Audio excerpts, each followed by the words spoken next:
Hakuna binadamu ambaye alizaliwa akiwa jasiri.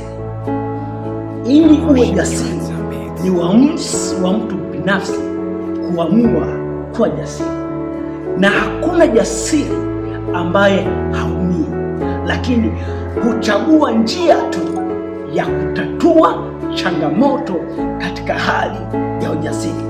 Kuna wakati mahusiano yanakuumiza, lakini kuna wakati mtu mwingine hutatua changamoto za mahusiano katika hali ya furaha. Kuna wakati ndoa inakutesa, lakini kuna mwingine changamoto za ndoa huzitatua katika hali ya furaha. Kwa hiyo ili uwe na furaha katika maisha yako, chagua njia itakayokusaidia kutatua changamoto katika hali ya ujasiri. Mungu akubariki. Amen.